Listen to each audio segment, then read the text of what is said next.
Today's show is brought to you by Audible. Audible is offering our listeners a free audiobook with a 30-day trial membership. Just go to audibletrial.com/INTB and browse the unmatched selection of audio programs. Download a title free and start listening. It's easy. Go to audibletrial.com/INTB. Honestly, they're not that bad.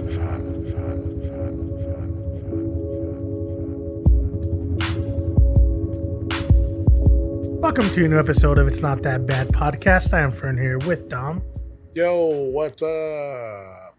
So, my nephew has been really interested in like skateboarding and stuff pretty recently, to the point where I'm like, all right, I can get you a board. And I did, and everything. And we went to go skate and everything. And he was like super into it, but it was funny, like just watching him getting frustrated at things like I remember getting frustrated at, like at that age and everything. And anyways, things were going pretty good and what have you. Then he had a birthday, and then he got a shit ton of money for his birthday. And I was like, cool, you can save your money for this or this or this. And he's like, yeah, definitely. So I'm just going to drop like $70 on Fortnite or something like that. It was like, I think my brother said it was like $70, $80. What do you buy on there? I don't know. Ridiculous. And then I was like, whatever, fine, and all this stuff. And he was talking about scooters, and I was like, why would you want a scooter? You got a skateboard. He's like, yeah, but like, blah, blah, blah, whatever. So one night we stood up and we were watching like scooter videos and skateboarding videos and all that stuff, right? And we saw this one. It was like skateboarders versus like scooters and blah, blah, blah. Then he starts watching this one guy, and he's like, I like this guy's video, blah, blah, blah, whatever. And it was just corny, like scooter thingies. And I'm like, you really want a scooter like that? He's like, yeah, it's like way easier and stuff. I'm like, yeah, but skateboarding is cool. Like scooters aren't.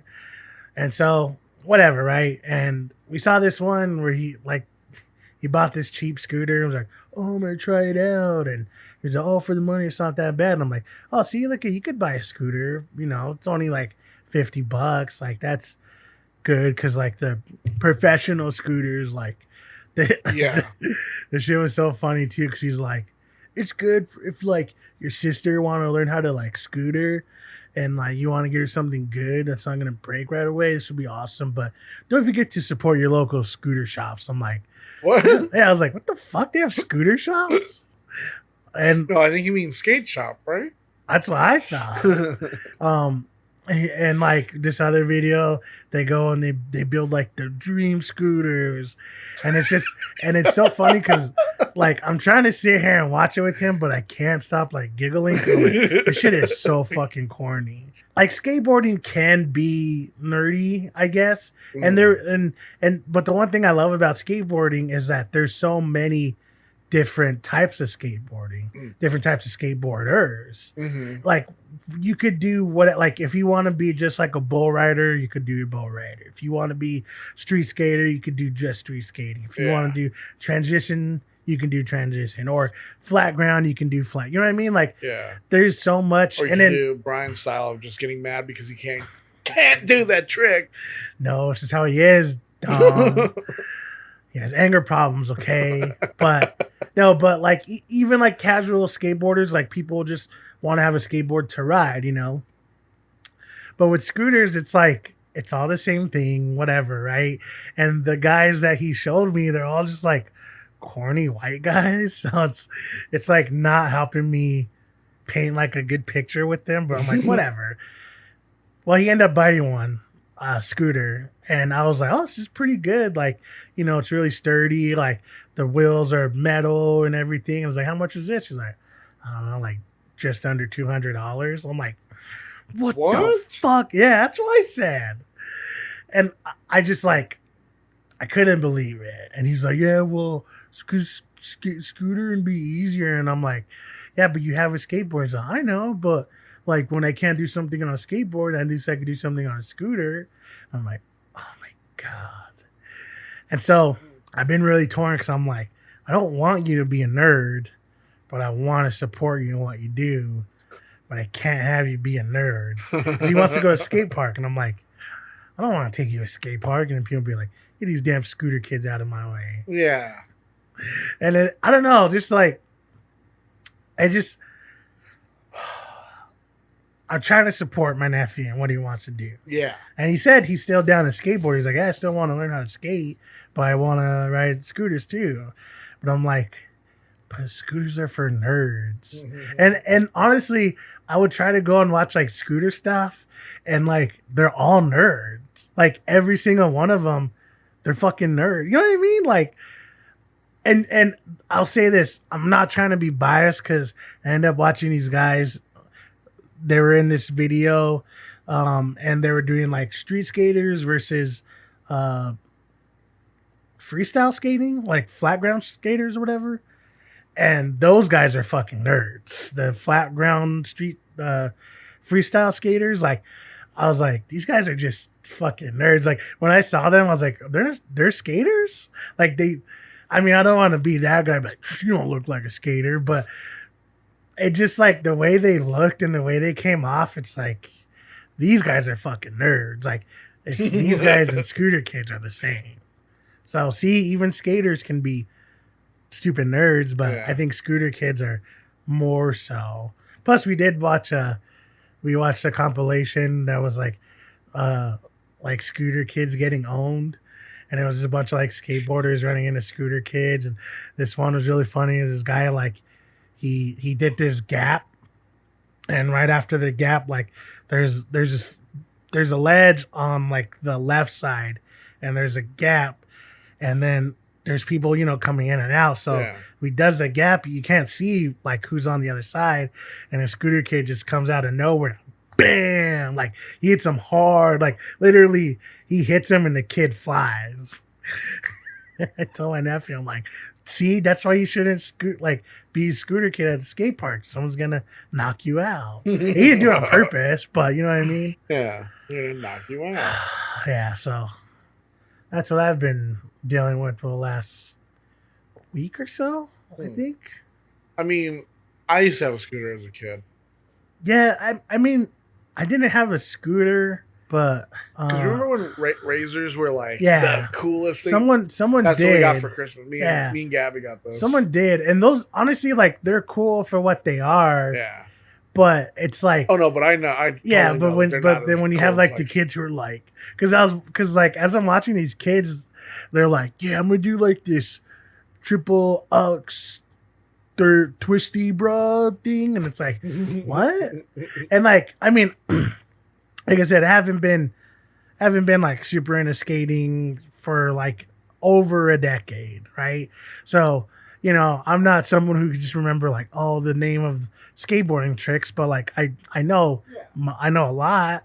And watching like scooter kids, it feels so weird because they're like, yeah, this is like a blah blah blah, like, oh, I can't do that. I'm like, what are they saying? I don't understand what they're saying. I think growing up in the 90s, I think anyone from then has some kind of like understanding of skate because that was such a big thing. Yeah, Like it was everywhere.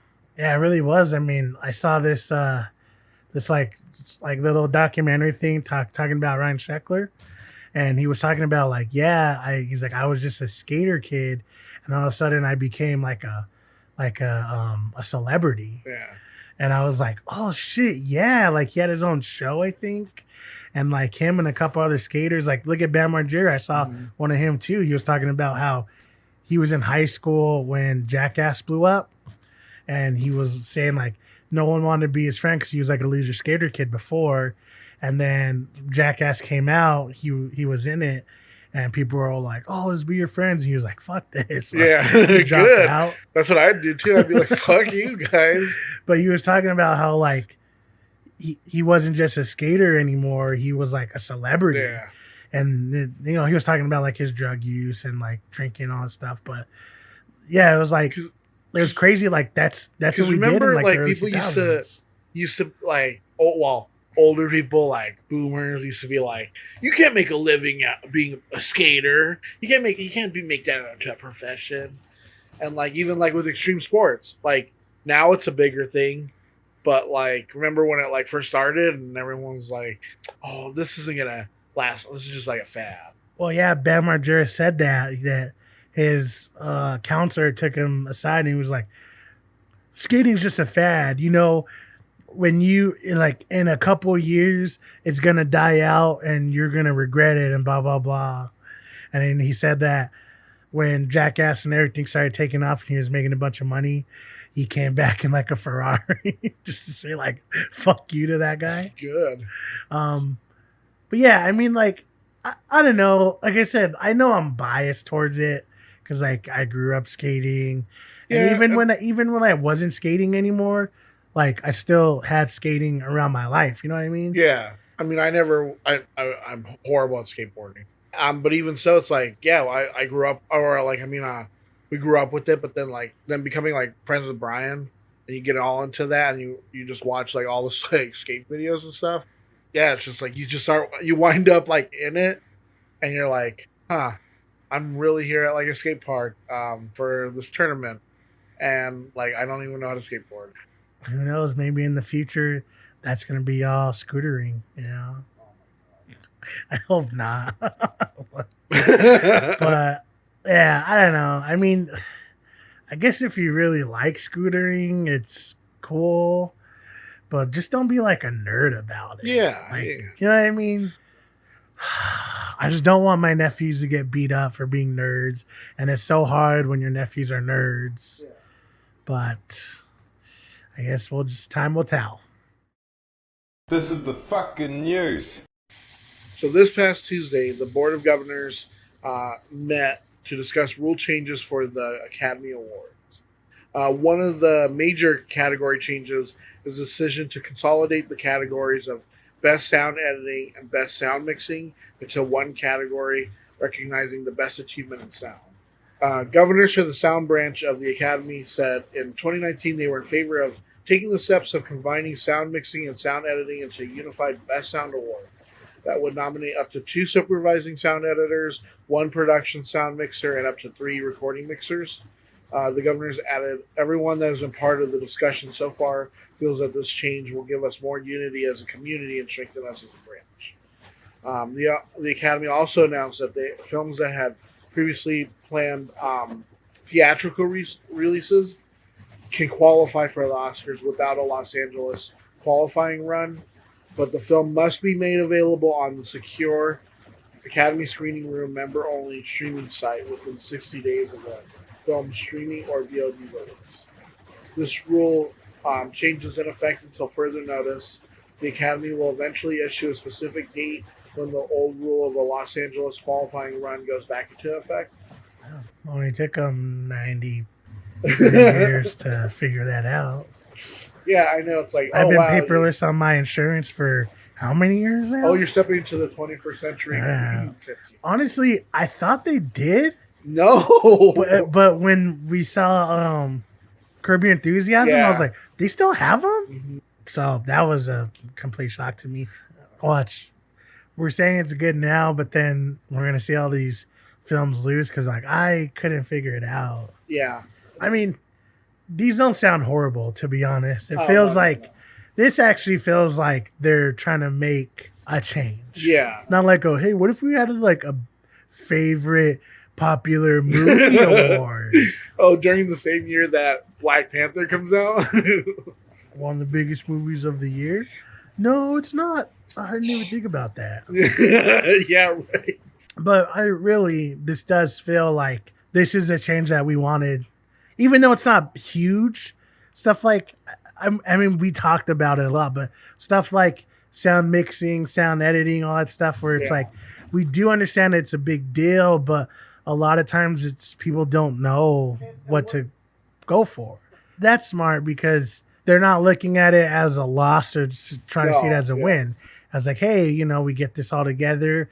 We're a sound community. Yeah, so, sure, it's one award. It's like for best sound. But they expanded how many people can be in qualifying for it. Like, how many people can altogether win an Academy Award. Which is also cool because that's kind of what we talked about with, like, what was it, like production or whatever, because it's like, yeah, you could, I mean, if you really want to get technical, you can have like 6 different awards from that alone. So it's getting better. Yeah. And it is streamlining stuff like this where it's still important and people want it, but it's not doing something where it's like trying to make up a category and then say like, yeah, see, we're fixing it. So Universal Pictures experiment in Trolls World Tour, straight to video, whatever, on demand, turned out to be so lucrative that the studio announced it would begin releasing first run movies on demand as well as in theaters. So, as a way to punch back at big studios, AMC Theaters took that as the first shot in a war. The country's largest theater chain will no longer play any Universal films in its 1,000 cinemas worldwide. I mean, I kind of understood this, but I didn't really know that the impact it had. So Universal gets to keep 80% of that revenue compared to the 50-50 split it enjoys with theaters, meaning that the $77 million in revenue it earned from Trolls World Tour translate to the same profits the studio earned for the original Trolls, which grossed just under $154 million.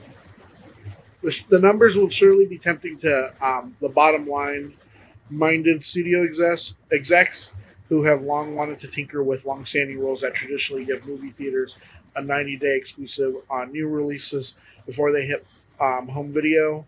But Aaron, the only change that will happen with that system will be ones agreed to by AMC and studios. This policy affects any and all Universal movies per se, goes into effect today, and as our theaters reopen, it's not some hollow or ill-considered threat.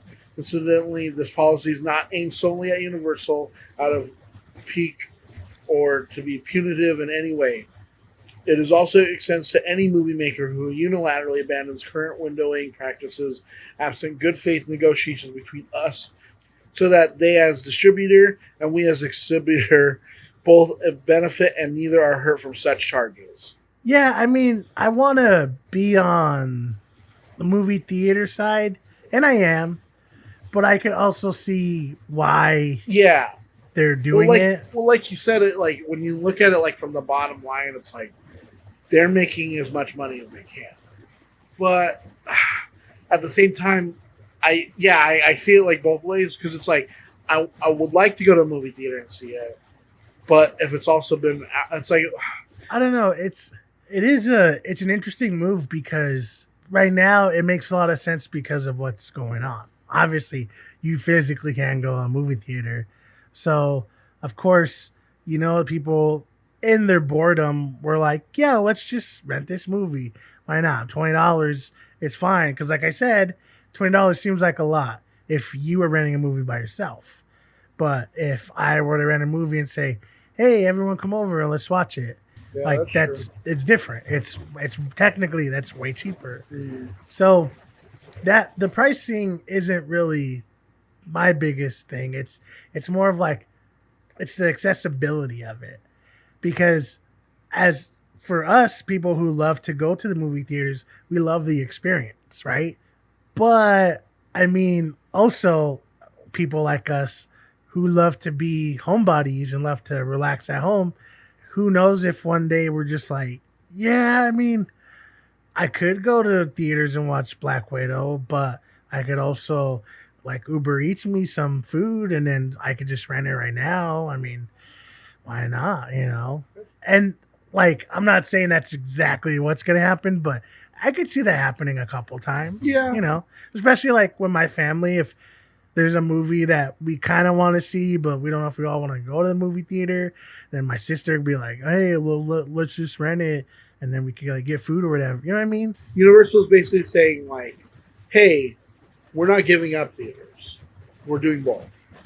So what I think AMC should have just cut down, like, hey, if you're gonna basically you're taking away half our business, well then we're gonna take away half your business and like cut down how many theaters. Well, I think when they said they want to be at the table as well, I think what they're thinking is like, all right, well, we get a bigger cut, or I know they're trying to get money from the streaming because AMC does have a streaming service too. Yeah, I know it's all about money, but that I don't know. I wish they would do it for more like real reasons instead of just like, oh well, like instead of 50-50, we want 80-40. No wait, that doesn't make sense. 80-20. See, the interesting thing is we've kind of been waiting for this to happen. We weren't really sure how it would go about. We weren't sure how soft, how hard. When we heard, obviously, with all the coronavirus shit going on, and knowing that movies are going to be released digitally, we just figured like, oh, this is just like a stepping stone. Yeah. But it seems like Universal's like, nah, fuck it, we're going all the way. Yeah. Which is gonna be interesting, especially now if places like AMC decide like, well, we'll counter your move with a bold move as well. But see, if let's just say all the studios decide to follow suit with Universal, then AMC is like, well, we're banning all of you then. So then who do they get? Right? So then I think film festivals. They've just shot themselves in the foot, right? Local film festivals. That's why I said they should, instead of doing 100% shutdown, they should do like a 50. You know what I mean? So it's like, it's that thing where it's like, yeah, they're still making money, but they're not making as much as they could. Yeah, but then Universal would have just pulled it anyways. Yeah, but Universal might just be like, okay, then we're just going to release it all online. Right. They make 100% of the profit, or 80% of the profit. They'll probably make, all right, well, we'll just make deals with like a Regal over here and whatever over here. Well, that's what I mean. It's like I feel like AMC is like shooting themselves in the foot with this type of thing. But again, like they're in the right to. No, yeah. Because it may not seem like a big deal, but yeah, I mean, when you said that, I was like, what the fuck? I just thought, like, honestly, I thought these movies I thought they weren't gonna make that much money. I thought it was gonna be like, hey, we're doing okay, like for us not being able to do a theatrical release and blah blah blah. But then when you said like they made $100 million in 3 weeks, I was like, holy shit.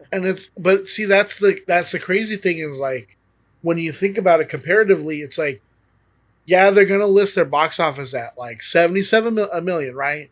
And for us, it's going to be like, we're going to look back and we're going to be like, that wasn't that much money. But when you look at it compared to how much that would have made and then how much the split was, it used to be, that I think we're going to start looking at it like that. It's only 3 weeks. Yeah. So who knows how much more it could make. Yeah, because these little kids are like, Mommy, I want to watch Troll World Tour. Shut up, Abby. I'm trying to have a smoke over here. Just go watch it. I mean, honestly, when you think about it, it's just going to translate for the future. Because right now, everyone's doing everything out of boredom. Yeah. So spending $20 on a movie for your family, it's fine.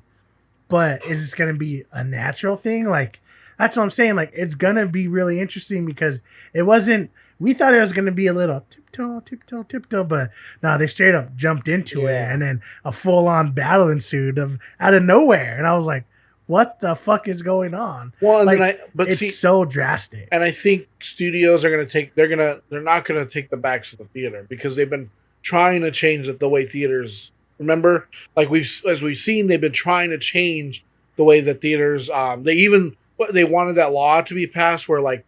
They wanted to get rid of the law where studios can own theaters again. Yeah. Where it's like they've been trying to change it. Like they've been trying to get rid of the middleman for so long so that they can maximize profits. That I feel like this is the best way to like for them to be like, well, look, we're still going to put it in theaters, but you can watch it right now.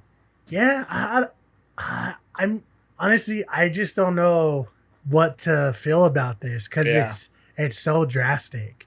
It's not even like a little move. It's a huge move. Yeah, it's not even. Yeah, exactly. And it's not like it's this and this. It's one of the, if not the biggest movie chains going against a huge movie studio. And what's crazier too is when you think about it, like they could have easily have just been like, well, for the time being, once everything gets reopened and gets back to normalcy, maybe in like I don't know, let's say like 10 months. What we're going to do from now on is theater. We're going to split it between theaters and VOD, right? But no, they went full throttle. No, from now on, it's both.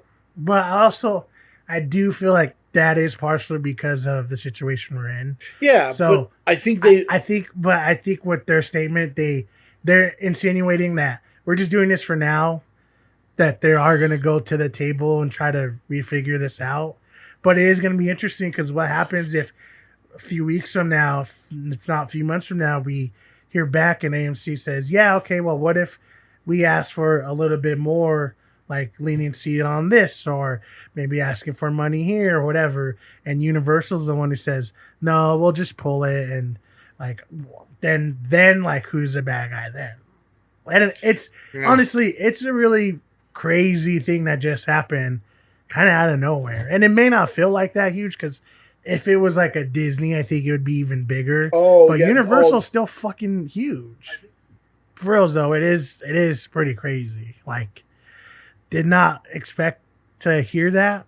You know what I mean? Especially being so harsh. But I am gonna be looking forward to what happens with both. And it has to come to a head at least before the end of the year. If we're open by then, who knows? We might be forever strapped in our homes because that's what the deep state wants us to do.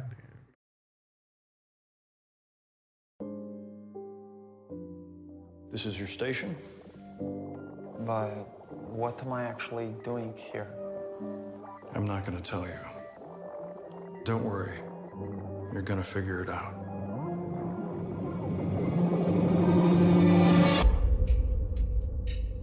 The last time I saw him, he was headed toward Devs. And then he disappears. Something bad happened to him. You know what happened to him. If you came for answers, ask me what you don't know. What is Devs? This is the only principle you need to understand. Nothing ever happens without a reason. Everything was determined by something prior.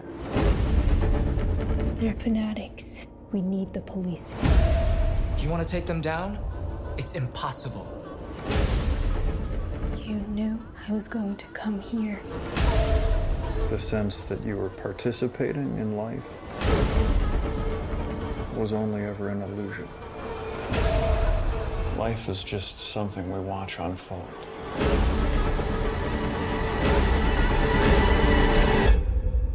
What's inside? Everything.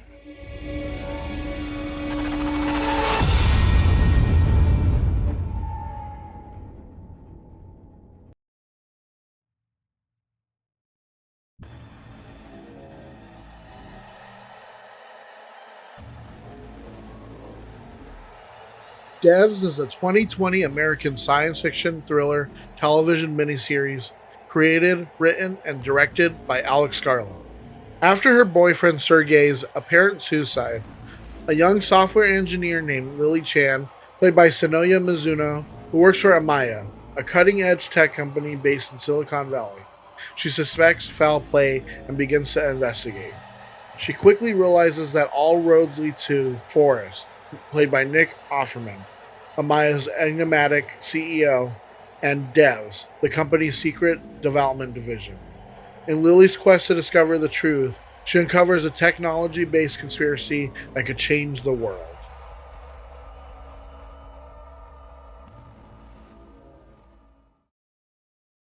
Devs, the brainchild of, what is he, English? Is he? I think so. English weird-ass director / writer / producer, Alex Garland. A show that we have been excited for a while. A show that only lasted 8 episodes.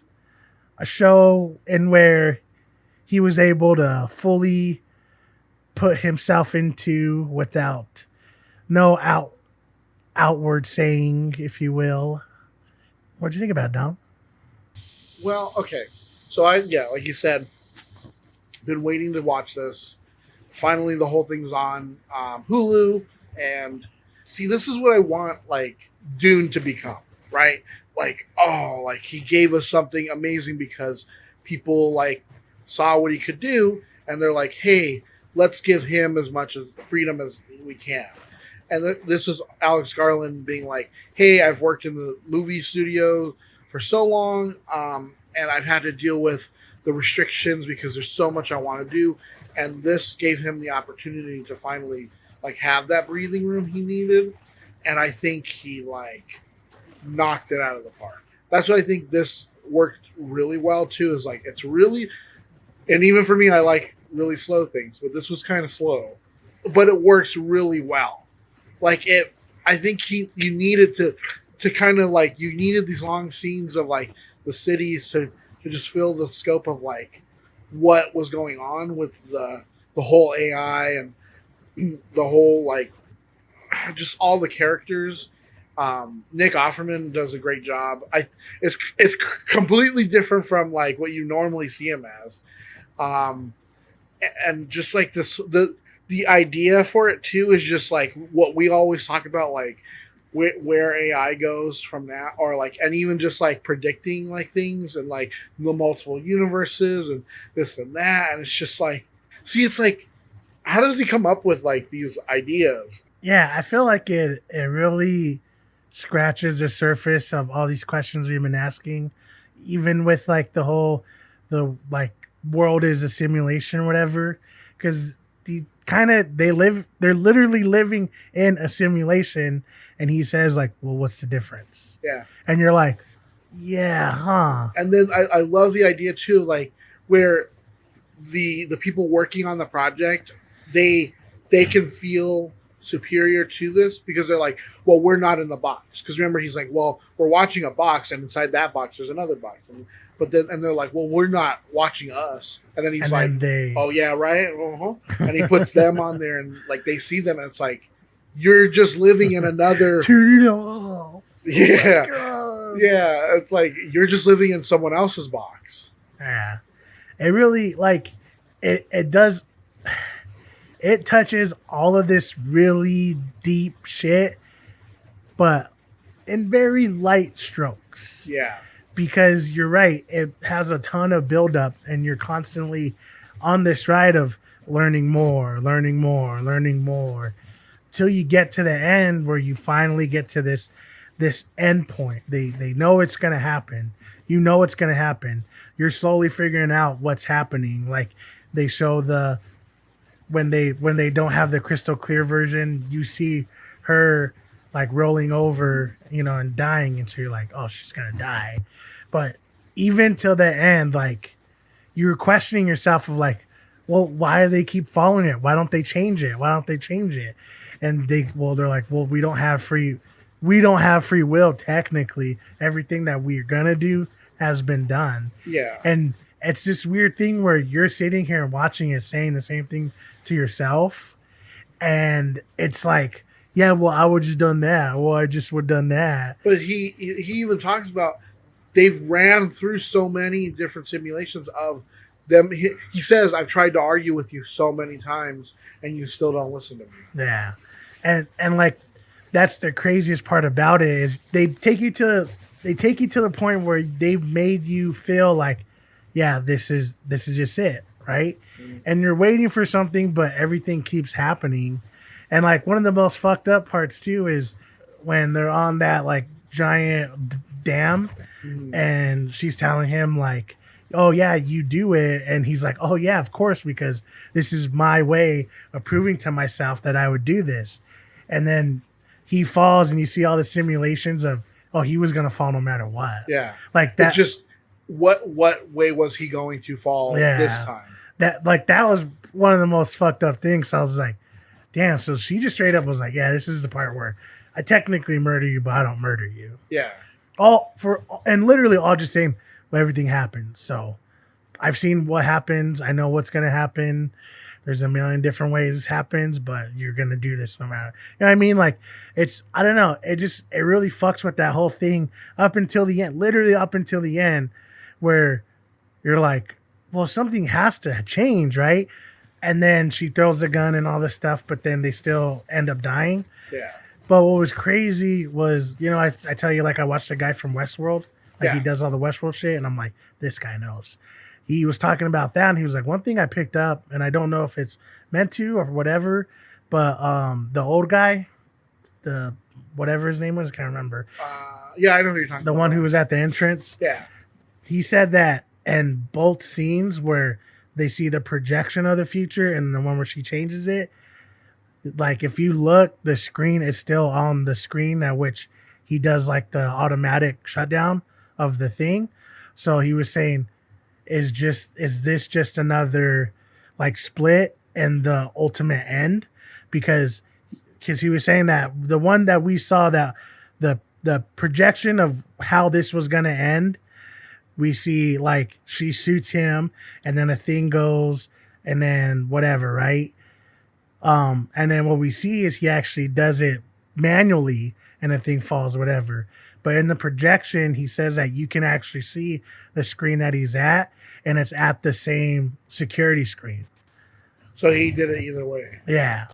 So he was saying that what if we just see something different where her shooting Nick Offerman's character, like, yeah, that could have happened, but she still could have got out, but he's the one who did it no matter what, It was Ultimately, it was him that was going to do it. Yeah, it was really interesting because you get to the ending and you're like, oh, it's kind of like a happy ending still. So Nick Offerman was looking at the wrong person? Maybe.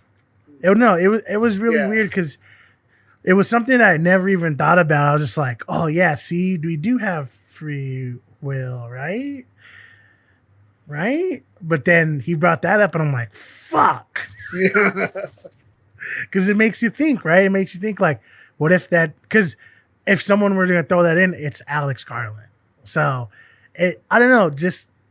This is exactly what we thought we were going to get, but in the best possible way. Like, he was talking about how sometimes he does things and it feels like it's in a different world. It's in a different place, whatever. He's like, but I wanted you to be in the San Francisco that is now. It's here. It's present. Everything is the same. You go down and they have this and they have this, and it's that San Francisco, but the sci-fi of it is this, like, giant AI system, mega computer thing. And that's where it all takes place or whatever. And so he was talking about how when they're outside of it, it does just feel like you're watching some dramatic movie or whatever, but it all focuses around this one area. Yeah. And I don't know, just like I went into it thinking, like, I'm probably gonna like it because it's Alex Garland. Yeah, me too. Everything he's done, I've been a fan of. And then, like, slowly watching it, because I did what you did. I was like, you know what? I'm just gonna wait for a little bit because I know that I'm probably gonna want to go back to back, which is exactly what I did. And as soon as the last episode was up, I was like, okay, let me watch it now, because I've been really good with not listening to anyone say anything other than that one article I told you where the guy's like, Alex Garland did this a lot better than Westworld, even though it's completely fucking different. They're trying to compare this to Westworld? Yeah, we're not gonna get to that. Oh my god! But I waited specifically because I was like, I'm probably gonna want to stream all this, and I did. I literally streamed 5 episodes one night, and then the next day I finished it. And it's exactly what you would think you were going to get from an Alex Garland movie, but laid out across 8 different episodes. And honestly, it works so well. Because you're right. From what he imagined and what you get at the end, it makes it feel like you're watching something in the real world, but skewed a little bit. Like maybe you are watching this is like a different AI version of that. You know what I mean? I don't know how to explain it, but it just goes to show that he's not like this one hit wonder person. It's not like, oh, his best days are behind him. We talked about Annihilation and how when that movie came out, they were trying to neuter it before it even got released. They were like, well, what if let's just go ahead and throw it on Netflix before? And he was like, no. I want this to be like a real like theatrical release. Like, they're like, yeah, but see, we don't have faith in it, and no one's really gonna like it. So I think it's better if we do that. Look at it, everyone likes it. Yeah, and this just goes to show, like, yeah, he fucking knows exactly what he's doing, like exactly what he's doing. But yeah, like I don't know, like there's not really many like other people out there who do this kind of high sci-fi concepts where it's more than just like an Alien sequel where it's just like, oh, it's because they have spaceships, so it's sci-fi, and they're alien monsters, so it's sci-fi. Get it?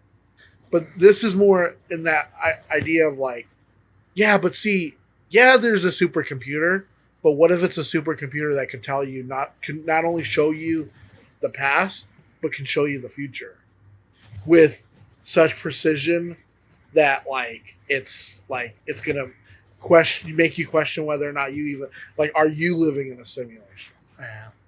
And I honestly, like, I kind of wish they explored that a little bit more. Me too. That's what, when they started getting into the simulation thing, I was like, are they gonna start getting into that? Yeah, because like when they show like the image, like the blurry image of like Jesus on the cross, which it actually wasn't it's maybe not a cross and we know, more like an X cross. We're not gonna get into that right now.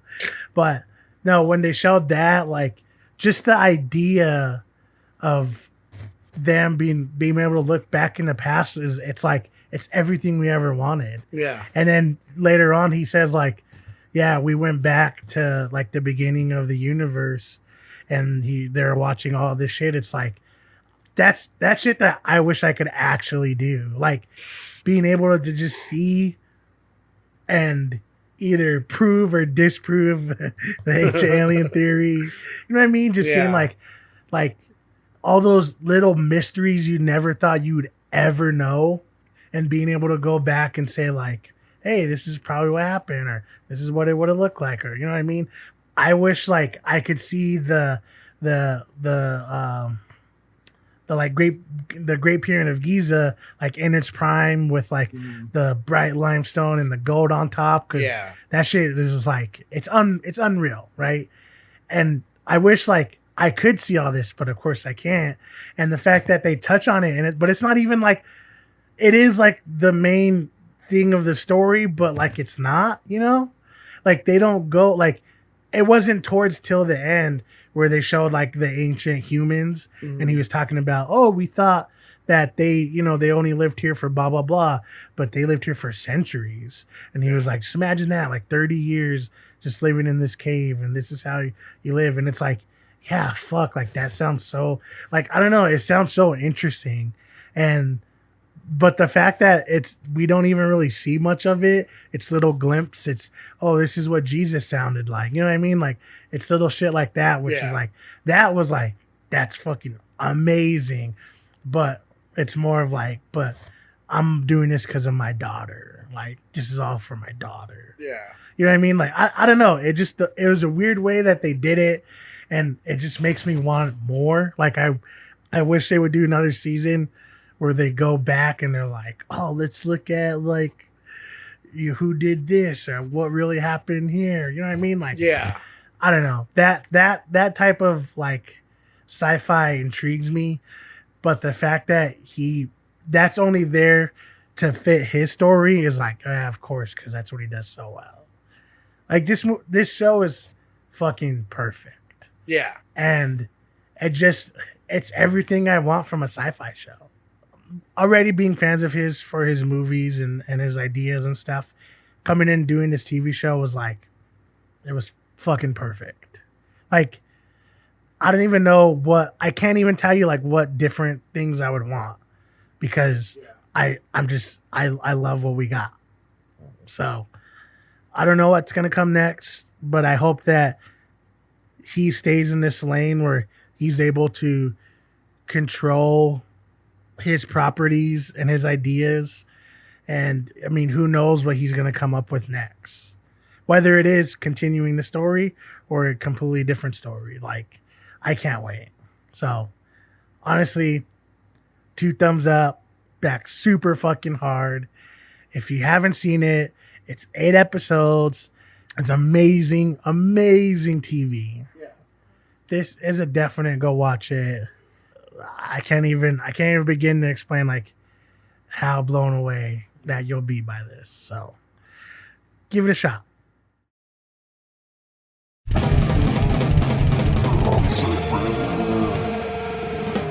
To celebrate the 1-year anniversary of one of the greatest cinematic achievements, Avengers Endgame, let's take a look back at some of the theories that came out before the movie, and maybe we can have some laughs at it. So one of the first ones I got right here is the survivors would trade their lives for the fallen. Most people knew going to Avengers Infinity War that some of the MCU heroes would die.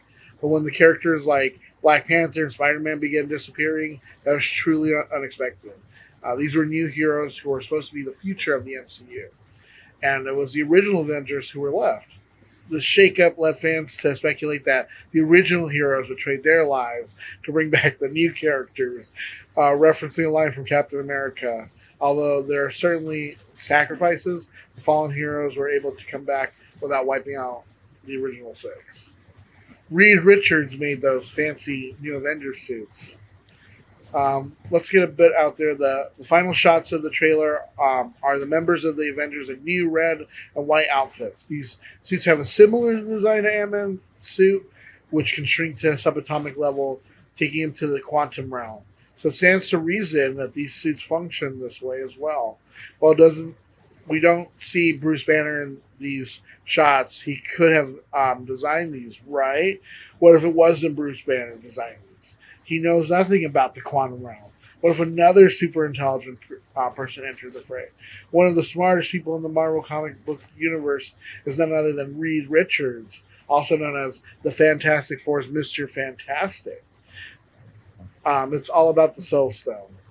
Since the end of Infinity War and the decimation of half of the universe care of the Infinity Gauntlet, the specifics of this cinematic Soul Stone have been on everyone's mind. It's not just that it's arguably the most esoteric of the already extremely esoteric lot of precious gems obsessed over by Thanos. It also got some interesting quirks over in the comics. For one, the comic book version of the Soul Stone is actually sentient and has a will of its own and a motivation to consume souls, which then transports to a sort of pocket dimension called the Soul World. Tickets to the Soul World are not always one way, though. It's absolutely possible for heroes to be consumed and spit out good as new. Tony Stark will meet his daughter. The time travel plot will go forward as well as backwards. Tony will come face to face with his and Pepper's grown-up daughter. If Endgame is getting timey-wimey, there could be a teeny chance that this could happen. It was potentially implied in Infinity War that Pepper might be pregnant after the chat about Tony's dream in the park and the subsequent New York smackdown with Call Obsidian and Ebony Maw. Pepper tells Tony he's going to be before the call cuts off. The Mind Stone is the real baddie. Thanos isn't bad. He's just under the spell of the Mind Stone. Just as Loki was in the first Avengers, which he wasn't. I don't know why they said in this theory he was. One theory suggests that the Mind Stone is alive and can see the future and saw its own destruction and set Thanos on a whole quest for the gauntlet, and killing off half the universe was just to reverse time and save it from destruction. Or just hates life. That's what the Redditor who posted this was. It all ends with the wedding. The last theory reckons the last scene is going to be Tony and Pepper getting married. Steve dies, so isn't there, but the rest of the surviving soups are. Hopefully they don't do a weird Armageddon thing. That's what the post had said. There's so where I got it from, they were saying how likely this was, to be in the movie or not. And they put they were this is likely. They're there's plenty here to back up this one. Firstly, there's the tabloid pic taken on set that clearly shows Gwyneth Paltrow in character wearing an engagement ring. Sebastian Stan was quoted confirming that everyone in the MCU came back for one key scene during the shoot. What he said was, there was one scene I think we had where everybody was there. I can't really talk about that scene, but I knew it took them 3 months in planning the scene to have everyone there. You look around and you just saw everyone from Samuel L. Jackson, from Michael Douglas to Michelle Pfeiffer. Everybody was there. Lastly, there's the fact that that Avengers Endgame needs to go quite some way to turn around the ending of the last film and finish on a nice big happy wedding would be a lovely way to wrap up the first 3 phases. Unless this rumored big wedding scene is all just a horrible nightmare that Tony has, realizing all the things he's going to miss out on right before he sacrifices himself. Yeah, almost got it right. Yeah, I mean, what else? Why else would all these other people show up? Like, it has to be a wedding. It was a wedding. It's only a wedding. It's got to be a wedding. We knew how crazy these predictions and everything were, and honestly, as good and bad as it is, that led to, I think, both of us kind of just saying like, what the fuck ever. Like, we'll just get what we get because it's good. I'm gonna ignore this. And honestly, going back and remembering seeing all that shit for the first time, like, I just remember when they killed Thanos, everyone's like, like, they killed him, like, what? And then it cuts to 5 years later, and literally everyone was like a huge gasp. Yeah, like, it was like, shit, man. And like, as we said before, with movies and theaters going away, maybe that's something you can't, like, as shitty as it is to say, Steven Spielberg does have a point where sometimes being in a theater is an experience. Not all the time, but sometimes. Yeah. And watching that movie for the first time in the theater, packed, yeah, you could feel it. Like, all those little things that you were waiting for to see and you didn't see, then you got other things and you're like, what? Yeah, it was amazing. But I mean, to these people's, sleuthing, whatever, that was kind of the thing to do at the time. I mean, people still do it where they're like, well, what's next? Well, we have to see this. We have to see that. I mean, you talked about how much you hate people because they think they're going to see something. Oh, this is the only thing that makes sense. The movie comes out, doesn't show it, or maybe it's completely different. They're like, oh, I hated it. There were some ridiculous ones. One of them was Hawkeye was going to be the villain in the story because remember in the trailer, there's that scene where he's in the underground and there's a red light on him. You know what the red light was? Ultron. Yeah, exactly. And so Ultron made a bot before he died. Yeah. And Hawkeye just woke up the Ultron bot. I think moving away from this stuff was good. Like, hearing about it, it's funny now, but there was so much. Yeah, but when this stuff is still like I said, it's still going to happen. We still do it, but I think it's lesser now because what we got for Infinity War and Endgame, I think a lot of people didn't expect. It was a lot of people expecting to see things and then them giving us other things, and it's still making the story make sense. So then I think a lot of people are like, maybe I'm just always wrong about everything. Because honestly, like, it feels like it's been longer, but it hasn't been that long ago. But I mean, when Spider-Man came out, like, I just know people saying like, oh, I wonder if they're going to do this or do this. Like, it wasn't as deep as before. Now that we're getting this whole new phase and stuff, I think more people are willing to just be like, oh, I hope they do this, or, oh, it'd be cool to see that. But I don't think they're as detailed as once before, where they're like, well, see, because in this movie, this happened, so what if we tie back to this, and now I'm making everything up now, so that makes sense to me. I think a lot of people got butthurt when it's like, oh, you're saying Fantastic Four is not in this movie? Oh my God, how could they not be in here? Yeah. But yeah, I mean, it's funny hearing about that stuff now, because that's all we heard leading up to the movie. Like, everything was like, oh, this is probably how it's going to happen. I mean, how else are they gonna do this? Like, I remember everyone pretty much thinking, "Oh, Thanos is for sure in the Soul Stone," Yeah. right? Because that's what they did in the comic books. The place that he's at looks exactly like the comic books. You know, like this is what's gonna happen, and it wasn't, but it was like a callback to it. Yeah. And it was like, see, because they did it right. They did it where they didn't need to go to the stone. Yeah. And I remember you're right. That was one of the things where people were like, oh, the gemstone, the soul stone. Oh, it's all about the soul stone. Oh yeah, everyone's in the soul stone.